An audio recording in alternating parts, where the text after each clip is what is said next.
In the quiet dust of antiquity, where history crumbles into myth, there lies a chapter that most skim past. It is a dry riverbed of names, a monotonous chant of begat and lived and died. Genesis, the 5th chapter. A genealogy. To the casual eye, it is little more than a record-keeper's ledger, a brittle page of forgotten patriarchs, a bridge of names connecting the first man, Adam, to the savior of the great flood, Noah. It feels ancient, impersonal, and profoundly silent. But it is not silent. For those who lean in close, who listen not just with their ears but with their souls, the page begins to whisper. The names are not just labels, they are words. And when the words are threaded together, they tell a story that predates every prophet, every king, and every law. Imagine a scholar, Dr. Alistair Finch, a man who has dedicated his life to the texture and taste of ancient Hebrew. He sits in his study, surrounded by a fortress of books, the air thick with the scent of aging paper and leather. The world outside is asleep, but under the warm glow of his desk lamp, he is on the verge of a discovery that will shatter his understanding of time and text. He isn't looking for a code.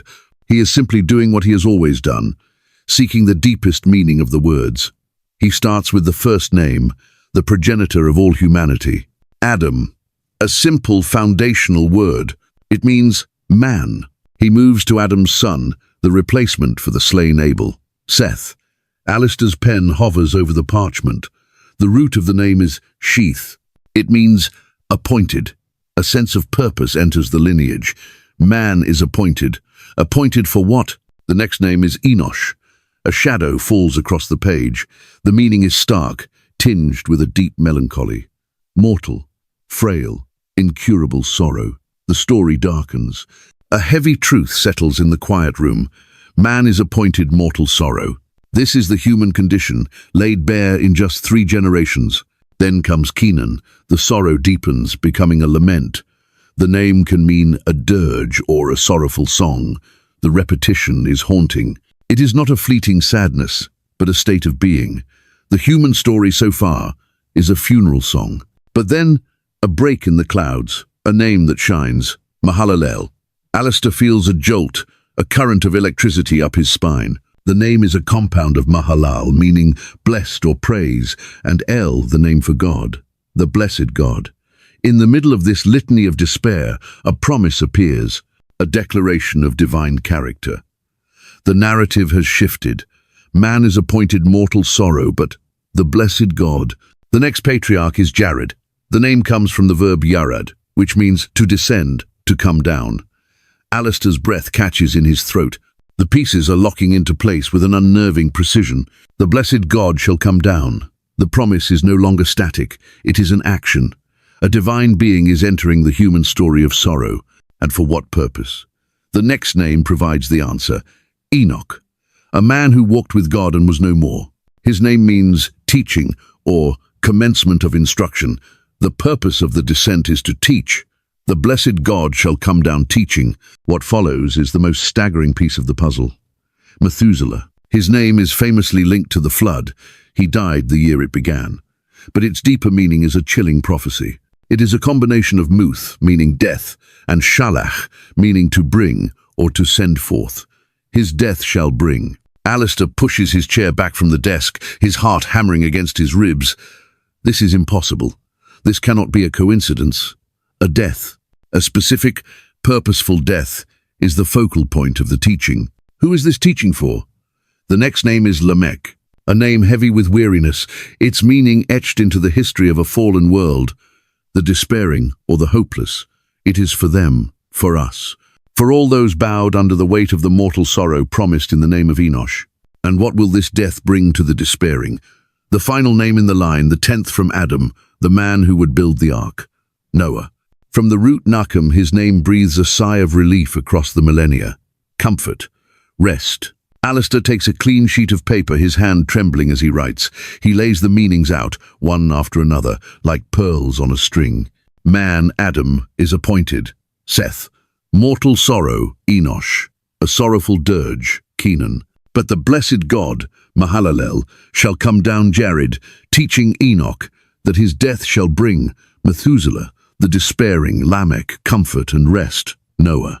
The entire gospel, the story of redemption, hidden in a genealogy at the very dawn of the biblical narrative. It was not an afterthought, not a plan B. It was woven into the very names of the first fathers of humanity.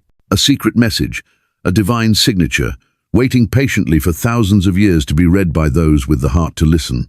God does not improvise. From the first breath of creation, he had already written the end of the story, but this was only the beginning of the revelation. The code was not merely written in the abstract poetry of names. It was written in the very substance of our being. The Bible says that God formed man from the dust of the ground. For centuries, this was seen as a beautiful rustic metaphor, a humbling reminder of our lowly origins. But what if it wasn't a metaphor at all? What if it was a chemical formula? Modern science, in its relentless quest to deconstruct the world, has analyzed both the elemental composition of the Earth's crust and the human body. The results are staggering in their biblical resonance. The four most abundant elements in the human body are oxygen, carbon, hydrogen, and nitrogen. They account for over 96% of our mass. And what are the most common elements found in the topsoil, the very dust of the ground? The exact same ones. We are, quite literally, walking, breathing earth. We are not just poetically stardust, we are chemically soil. This ancient sacred text stated a literal, scientific fact that humanity would not have the means to verify for another 3,000 years. The divine architect had left a blueprint for salvation in the family tree, and the recipe for our physical bodies in the soil beneath our feet. The scale of this foresight is breathtaking. It begs the question, if God's signature is this evident on the surface in names and in elements, what deeper, more intricate mark might be sealed within the very code of life itself? What secrets lie coiled in the heart of our DNA? Thousands of miles from Dr. Finch's book-lined sanctuary, in a world of polished chrome and humming servers, Dr. Aris Thorne worshipped at a different altar, the altar of pure data. His laboratory was a sterile temple to the quantifiable, the repeatable, the provable. Life, to Aris, was the most elegant algorithm ever written. A breathtaking cascade of chemical reactions initiated by a random spark in a primordial soup. There was no ghost in the machine, only the beautiful, cold and impersonal logic of the genome. His work was his ministry, to decode the book of life and prove, once and for all, that it had no author. He was currently mapping the vast, silent territories of what was once dismissively called junk DNA. He believed these non-coding regions were not junk at all, but a complex operating system full of legacy code and forgotten subroutines. For months, his supercomputers had been churning through terabytes of sequence data, searching for repeating patterns, for a syntax. And they had found one. It was a strange, rhythmic sequence that appeared with statistically impossible regularity. A four-part structure, represented by the numbers 10, 5, 6, 5. It pulsed through the helical strands like a digital heartbeat. It served no discernible biological function. It didn't code for a protein. It didn't regulate a known gene. It was simply there, a persistent mathematical ghost that haunted his clean data. It frustrated him. An algorithm should have a purpose, and this one was silent, a message in a language he could not comprehend. He sent the sequence to a colleague, Dr. Lena Petrova, a brilliant computational linguist whose mind could dance between binary and ancient Aramaic. Lena, he wrote in a brief email, take a look at this, a repeating numerical pattern in non-coding human DNA. It's likely a vestigial artifact, but the periodicity is odd. See if it matches any known archaic numerical systems. A long shot. A week later, Lena walked into his lab, her face pale, her usual professional composure replaced by an expression of unnerving awe. She held a single sheet of paper. Aris, she said, her voice barely a whisper, your long shot hit something. He swiveled in his chair, impatient. A dead language? A defunct mathematical system? Yes and no, she said, placing the paper on his desk. In ancient Hebrew, letters are not just phonetic symbols, they are also numbers. It's a system called gematria. I ran your sequence through it. Aris looked down at the paper. Gumen and Yod, U, 5 equals hey. 6, Vav W, 5 equals hey. He stared at the letters. YHWH, the tetragrammaton, the unspeakable name of the ancient Hebrew god, Yahweh. A cold laugh escaped his lips. You can't be serious, Lena. This is a coincidence. It's apopheniath, a tendency to perceive meaningful connections between unrelated things. If you look long enough at random noise, you can find anything. You could probably find the recipe for a cheese sandwich in there if you tried hard enough. This isn't noise, Aris, she shot back, her voice gaining strength. The pattern is too stable, too consistent across the entire genome. Do you understand what this means?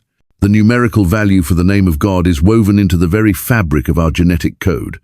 It's not written on the page, it's the watermark in the paper itself. It's a mathematical fluke, he insisted, his voice rising. He felt a strange, unwelcome anger. Our brains are wired to find patterns, to see faces in the clouds. This is just a new, more complex cloud. He stood up and began to pace the sterile floor of his lab, the familiar hum of the servers now sounding like a mocking whisper. His entire worldview, a fortress built of logic and evidence, was being assaulted by 4 ancient letters. Is it, Lena challenged, her eyes fixed on him, or is it a signature? The word hung in the air, electric and dangerous. A signature. A mark of ownership, proof of authorship, the very thing he had dedicated his life to disproving. He ran a hand through his hair, turning his back on her, staring at the main monitor on his wall. He needed to get away from this, to ground himself in something real, something tangible and purely biological. He dismissed Lena with a wave of his hand and pulled up a different project file, something to cleanse his palate. The files were for his research into cellular adhesion. An image flooded the large screener microscopic view of a laminin molecule. It was a protein, a crucial one. Laminin is the molecular glue that holds the body's cells together. Without it, every organ, every tissue, every fiber of our being would simply fall apart. It was the scaffolding of life, the matrix that provides structure and allows life to sustain itself. He had seen this image 10,000 times. It was a familiar, functional shape. But today he didn't just see a shape. In the jarring aftershock of Lena's revelation, with the name of God echoing in the silent corridors of his mind, the image on the screen transformed. It was no longer a random configuration of amino acids. Staring back at him from the heart of his own biology, rendered in the stark black and white of an electron microscope, was the unmistakable shape of a cross. A perfect, ancient, cruciform shape. His breath hitched. The air in his lungs turned to ice. It wasn't just a resemblance, it was an icon, the symbol of sacrifice, of redemption, the central image of the very faith he had so long dismissed as myth. He stumbled back, his hand flying to his mouth. The room began to spin. It wasn't a coincidence. It couldn't be. Not both, not this perfectly. The name of the Creator woven into the code of our existence, and the symbol of the Redeemer physically holding that existence together. It was a 1-2 punch that shattered the foundations of his reality. The signature wasn't just in the code, it was in the glue, it was in the blood, it was in the very architecture of his body. He was not an accident, he was a creation, and stamped upon his being, at a level so fundamental he could never escape it, was the evidence of a love so profound it had designed him, named him, and provided the very symbol of its own sacrifice to hold him together. The lab was no longer a temple of science. It felt terrifyingly and wonderfully like holy ground, and he was standing on the verge of a truth far more powerful than any algorithm he could ever devise. What other secrets were hiding in plain sight, etched into the very words he had always dismissed as mere stories? He thought of the ancient prophets, of men who claimed to speak for this author. Had they too left messages in their words, codes waiting to be unlocked? His mind raced to a name whispered to him once by Dr. Finch in a brief correspondence years ago. Isaiah. Dr. Alistair Finch had always considered Isaiah 53 to be the Mount Everest of biblical prophecy. It was a chapter that defied rational explanation, a hauntingly beautiful and brutal poem written 7 centuries before the birth of Jesus of Nazareth. Yet it described the events of the Passion with a precision that was nothing short of miraculous. It spoke of a servant, despised and rejected, a man of sorrows, acquainted with the deepest grief. It detailed his suffering, wounded for our transgressions, bruised for our iniquities. It even described his silent submission before his accusers, like a lamb to the slaughter, and his burial in a rich man's tomb. For generations, Jewish scholars had struggled with the passage, often interpreting the suffering servant as the nation of Israel itself personified. But the language was too personal, too specific. It was the biography of one man, written before he had lived. Alistair had read the chapter countless times in Hebrew, in Greek, in English, and each time he felt the chill of the supernatural. It was a perfect prophecy. He thought there was nothing more it could reveal. He was wrong. The idea came to him not from a dusty scroll, but from Aris Thorne. After their stunning phone call, where Aris, his voice trembling, described the DNA sequence and the laminin molecule, Alistair's world had been turned on its head. The divine signature was not just in the naming, but in the making. This sent him back to the texts, no longer as a historian of language, but as a detective searching for fingerprints. If God embedded codes in our very cells, had he done the same in his most explicit prophecies? He remembered a fringe theory he had dismissed years ago, proposed by a small group of Israeli mathematicians. The theory of equidistant letter sequences, else or Bible codes. He had always considered it a parlor trick, a form of statistical gymnastics that could make any large text yield a hidden message. But Aris's discovery had opened his mind.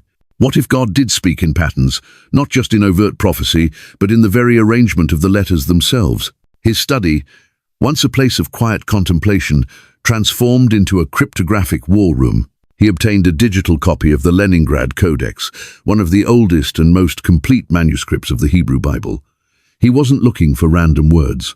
He was looking for something specific, a pattern tied to the prophecy itself. Isaiah 53 was the place to start.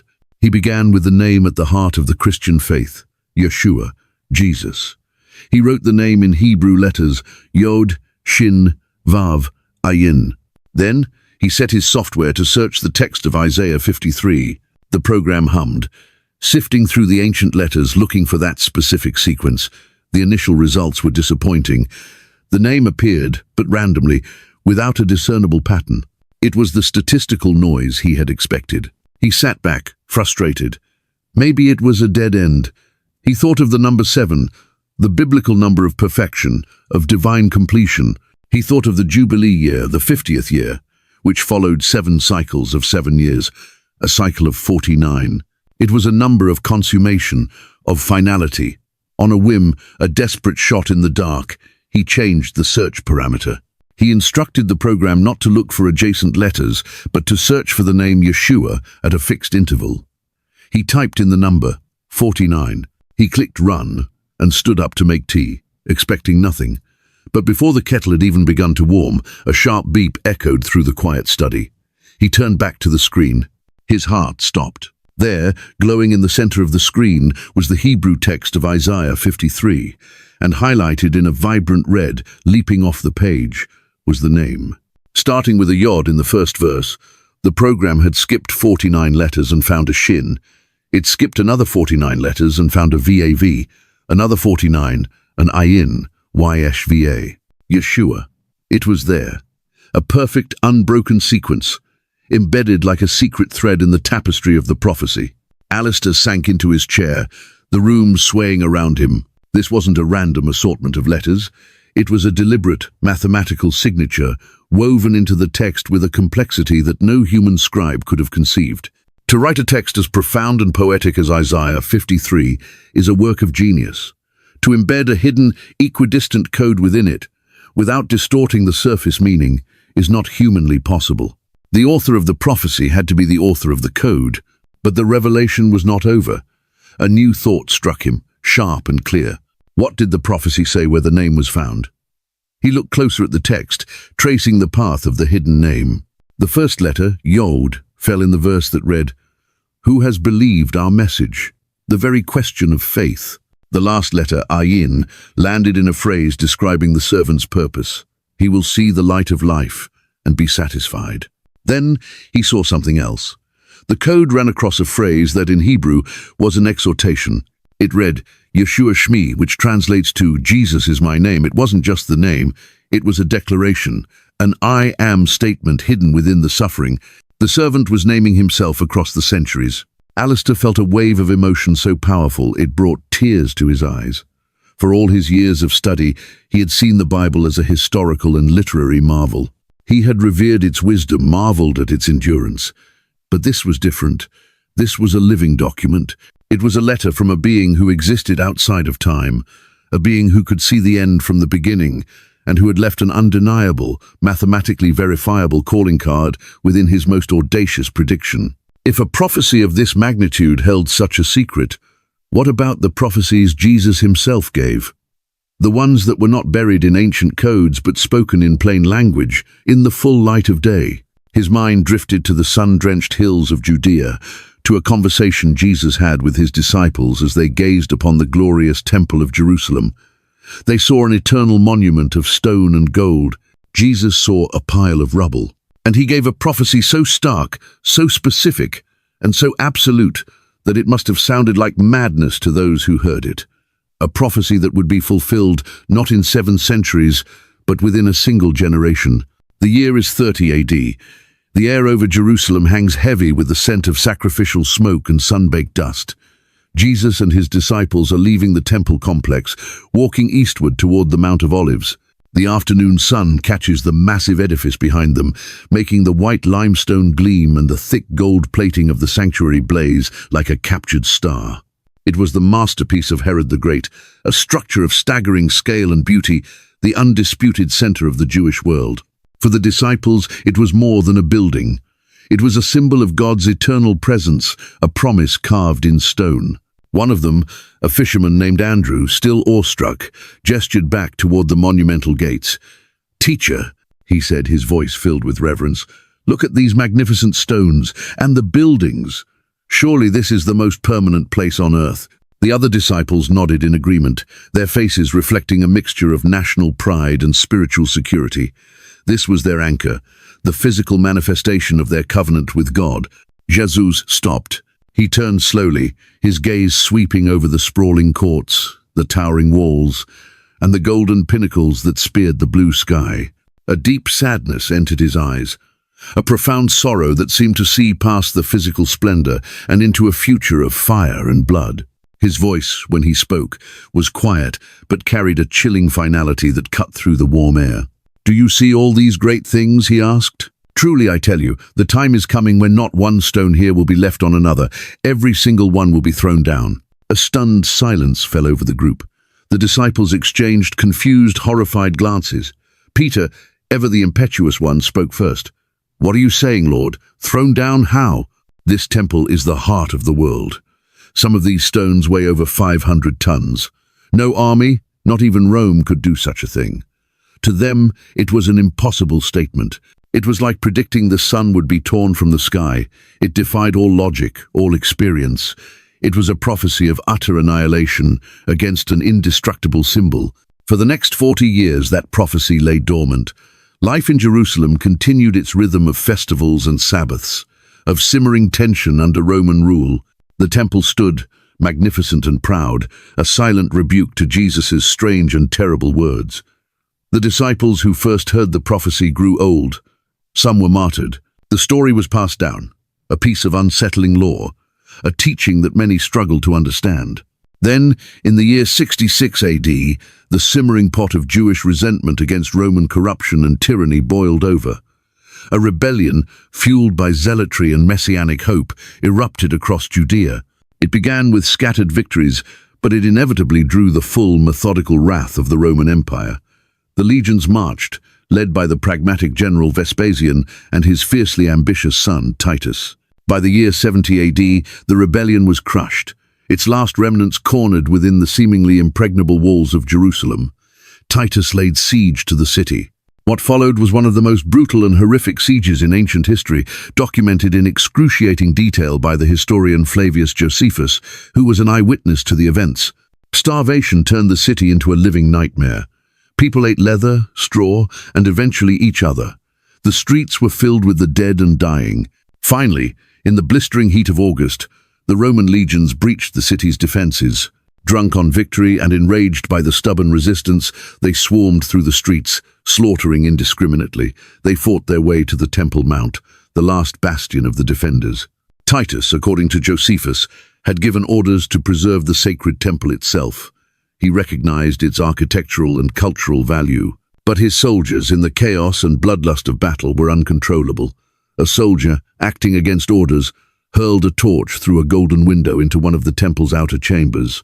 The ancient dry cedar timbers, anointed with decades of oil and incense, ignited instantly. Flames erupted with an explosive roar. The fire became an inferno. The heat was so intense that the very stones of the temple began to crack and groan. The vast quantities of gold and silver that adorned the sanctuary plates, vessels, and woven tapestries melted under the extreme temperature. The liquid metal, a river of molten treasure, flowed down the walls and seeped into the cracks and crevices between the massive foundation stones. When the fire finally subsided, Jerusalem was a smoldering ruin. The temple was a blackened skeletal husk. But Jesus' prophecy was not yet completely fulfilled.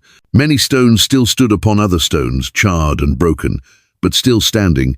It was the greed of the Roman soldiers that finished the job. When they sifted through the ashes, they discovered the solidified veins of gold and silver wedged deep within the foundations.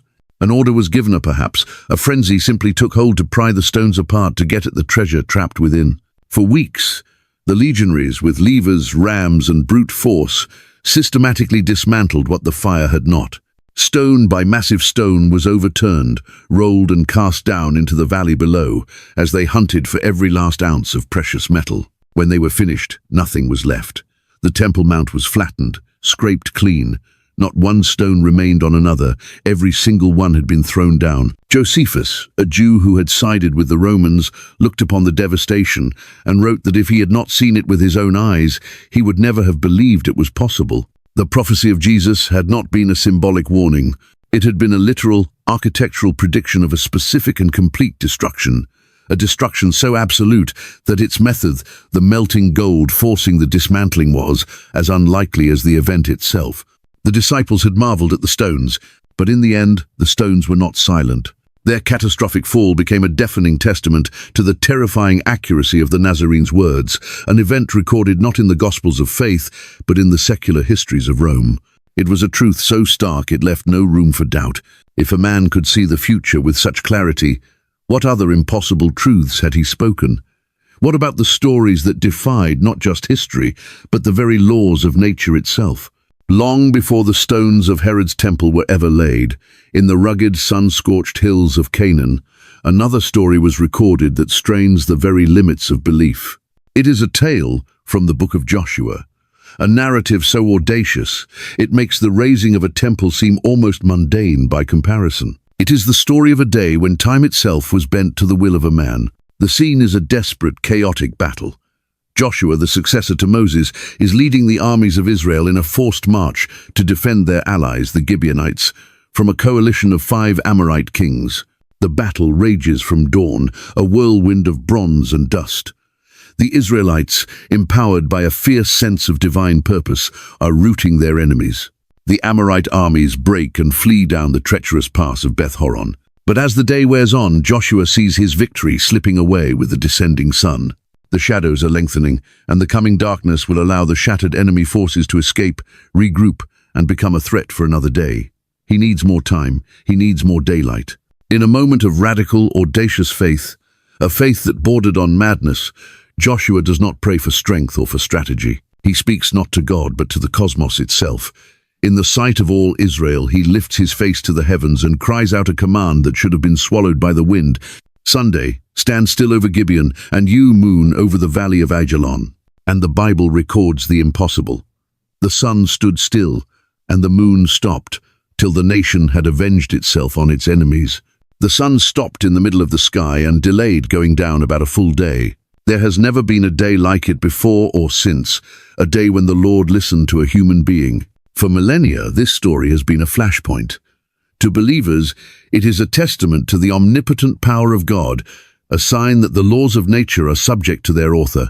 To skeptics, it is the quintessential biblical myth, a primitive, pre-scientific fable, a poetic exaggeration of a long battle that felt like it lasted forever. It is a story that science, with its unwavering laws of planetary motion and gravitational certainty, declares to be utterly impossible. A sudden halt in the Earth's rotation would create a cataclysmic event, with winds and tsunamis scouring the planet's surface. It is, by all rational measures, a fiction. Flash forward 3,000 years to the dawn of the space age. In a brightly lit, climate-controlled room at the Goddard Space Flight Center in Greenbelt, Maryland, A team of astronomers is running orbital calculations. This is the world of Dr. Elias Vance, a man who lives and breathes celestial mechanics. His job is to plot the positions of the sun, moon and planets hundreds, even thousands of years into the past and future, ensuring that satellites launched into orbit won't collide with celestial bodies. His team is using state-of-the-art computers to run trajectory programs, plotting the intricate cosmic dance back through the centuries. One morning, a junior programmer, a young man named Ben, approaches Elias's desk, his face a mask of confusion. "Dr. Vance," he begins, "we have a problem. The program keeps halting on an error. There's a data mismatch. It's as if a day is missing somewhere in elapsed time." Elias scoffs. "That's impossible, Ben. Check your code. You've got a bug." "I've checked it a dozen times, sir. The whole team has. The math is solid. But when we run the orbital plots back through time, we come up short. The computers show a discrepancy of 23 hours and 20 minutes. The universe is a day late." Elias is intrigued despite himself. A missing day was a nonsensical concept, but the stubborn insistence of the machine was undeniable. He and his team spent weeks trying to debug the system, recalibrating their data, checking every possible source of error. The result was always the same. The astronomical clock was off.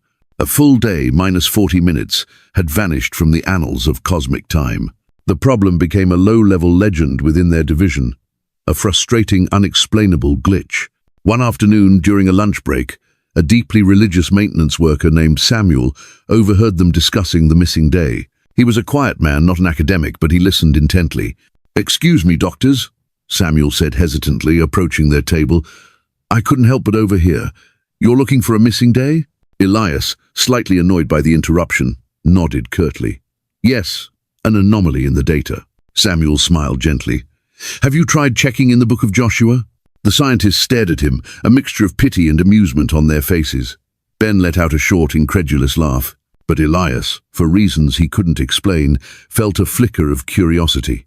That evening, out of sheer intellectual restlessness, he dusted off an old family Bible and found the 10th chapter of Joshua. He read the story of the Battle of Gibeon, of the sun standing still, about a full day. A chill ran down his spine, about a full day. The phrase was imprecise, colloquial, but his computers were anything but. They had flagged a missing 23 hours and 20 minutes. That was about a full day, but it left 40 minutes unaccounted for. It was close, but not exact. A fascinating coincidence, nothing more. He closed the book, disappointed. A few days later, Samuel saw him in the hallway. "Did you find it, Dr. Vance?" "It was an interesting story, Samuel," Elias replied, trying to be polite. "But my missing time is 23 hours and 20 minutes. The math doesn't quite add up." Samuel's smile didn't waver. "You're right, sir, but you didn't read far enough. The Bible mentions another time the sun moved strangely." He directed Elias to the second book of Kings, chapter 20. Elias went back to the Bible that night, his curiosity rekindled. He read the story of King Hezekiah, who lay on his deathbed. The prophet Isaiah grants him a sign from God that he will be healed. The shadow on the sundial of Ahaz would move backward. The king asks for it to move back 10 degrees. The text confirms the miracle. The shadow on the sundial returned the 10 degrees it had gone down. Elias, a man of science, knew the precise celestial mechanics of a sundial. The earth rotates at a rate of 1 degree every 4 minutes. 10 degrees, therefore, would be exactly 40 minutes. His hands began to shake. He grabbed a notepad and a pen. 23 hours and 20 minutes from the time of Joshua, plus 40 minutes from the time of Hezekiah. The total came to exactly 24 hours. A complete solar day. The story of Elias Vance and the NASA computers became an underground sensation, a modern myth whispered in churches and dismissed by mainstream science as an urban legend, a pious fabrication. No official records from NASA confirm the event. It exists in the realm of hearsay, but the questions linger, as persistent as the anomaly in Elias's code. Why do so many ancient cultures, from the Chinese to the Aztecs to the Incas, have their own independent legends of an unnaturally long day or a night that wouldn't end, all dating to roughly the same historical period? Is it all just an incredible web of coincidence? Or did something inexplicable truly happen? An event so profound it ripped a hole in the fabric of time, leaving a scar that could still be detected thousands of years later by the cold logic of a machine. The Bible presents a story that defies reason, a story that science cannot prove or disprove. It leaves us at a crossroads of faith and doubt.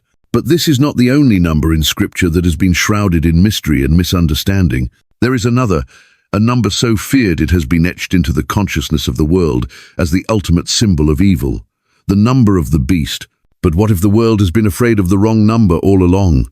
There is no number more infamous, more saturated with dread and superstition than 666.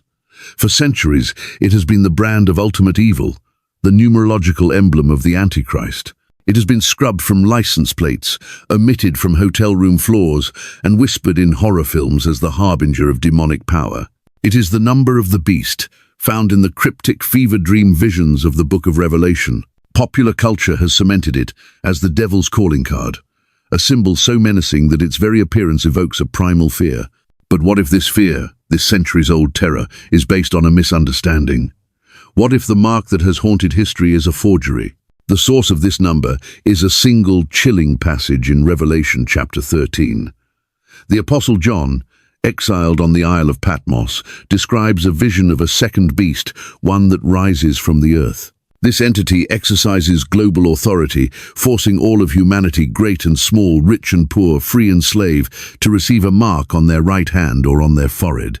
This mark is not merely a tattoo, it is an economic passport. Without it, no one can buy or sell. It is a system of absolute control, a pledge of allegiance to the beast's new world order. The passage then offers a cryptic clue, a challenge to the reader. This calls for wisdom. Let the person who has insight calculate the number of the beast, for it is the number of a man. That number is 666. This is the verse that has spawned libraries of interpretation, fueled countless conspiracy theories, and struck fear into the hearts of generations. It is a divine riddle, and for nearly 2,000 years the world has believed the answer is 666. But in the shifting sands of Oxyrhynchus, Egypt, amidst a treasure trove of discarded ancient documents, a discovery was made in 1999 that sent a shockwave through the academic world. Archaeologists unearthed a fragment of papyrus, catalogued as Papyrus 115. It was small, weathered, and unassuming, but it contained a portion of the Book of Revelation, and it was old. In fact, it is the oldest known manuscript of Revelation in existence, dating back to the 3rd century. As paleographers painstakingly transcribed the faint Greek letters, they came to the fateful verse in chapter 13. Their hearts pounded as they read the final line, but the number written by that ancient scribe was not what they expected. The papyrus did not read 666, it read 616. The oldest, most reliable witness to the original text reveals a different number. The mark of the beast, for its earliest readers, was not 666. This raises a monumental question. Why was it changed? The answer is likely not a simple scribal error, but a deliberate act of political and theological commentary. The early Christian church lived under the shadow of a brutal and often capricious Roman Empire. The Book of Revelation was an underground letter of hope and resistance, written in the coded language of apocalyptic vision to protect its readers. The identity of the beast was a dangerous secret. The most widely accepted theory among scholars today points to one man, the Emperor Nero. Nero was a figure of monstrous cruelty, a man whose name became synonymous with tyranny. His persecution of Christians following the Great Fire of Rome in 64 AD was sadistic and legendary. He scapegoated the fledgling Christian community, subjecting them to horrific public tortures. The historian Tacitus describes Christians being covered in animal skins and torn apart by dogs, crucified or coated in wax, and set ablaze to serve as human torches in his gardens. To the 1st century church, Nero was the embodiment of evil, the ultimate adversary. He was the beast. In the ancient world, the practice of gematria, assigning numerical values to letters, was common. It was a way to embed hidden meanings in texts. If you take the name Nero Caesar and transliterate it into Hebrew letters, the numerical values add up to 666. It was a perfect, secret indictment. A scribe, likely in a later generation wanting to make the connection to the hated Nero undeniable, may have altered the original 616 to 666 to ensure the tyrant's name was forever linked with the Antichrist. So what of the original number, 616? In a fascinating twist, this number also points to a Roman emperor, but through a different linguistic lens. If you take the Latin spelling of Nero's name, Nero Caesar, and calculate its value using Greek gematria, it adds up to 1005. Not a match. But there was another emperor who was also a brutal persecutor and whose reign was marked by megalomania, Caligula. The Greek form of his name, Gaius Caesar, adds up to 616.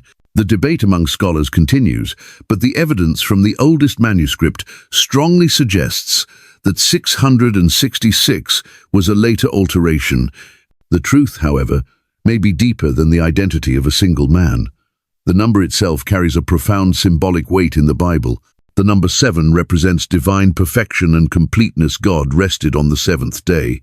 The number 6, therefore, symbolizes humanity, imperfection, and falling short of the divine standard. Man was created on the sixth day. Man is commanded to work for 6 days. To repeat a number in Hebrew thought was to intensify its meaning.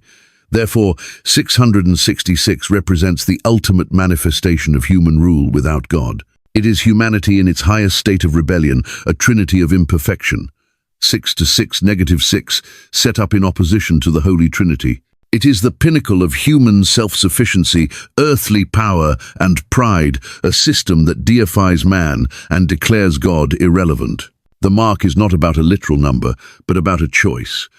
Do you give your ultimate allegiance to the system of man, the hand, representing your actions, the forehead, representing your beliefs, or to the Creator? The fear of the number 666 has been a red herring, a distraction that focuses on superstition rather than the profound spiritual reality it represents. The true danger is not a number, but the system of control and the demand for absolute loyalty it signifies. From the coded message in a genealogy to the very future of human allegiance, the Bible reveals itself not as a static collection of ancient tales, but as a dynamic, multi-layered text. It contains prophecies that have been fulfilled with chilling precision and patterns that defy the laws of probability. And at the heart of it all lies one final, overarching timeline, a divine clock given to the prophet Daniel in the heart of Babylon. It is a prophecy so precise, it not only predicted the arrival of the Messiah to the very year, but it also laid out a timeline for human history that may still be ticking today, counting down to a final, unfulfilled week that will determine the fate of the world.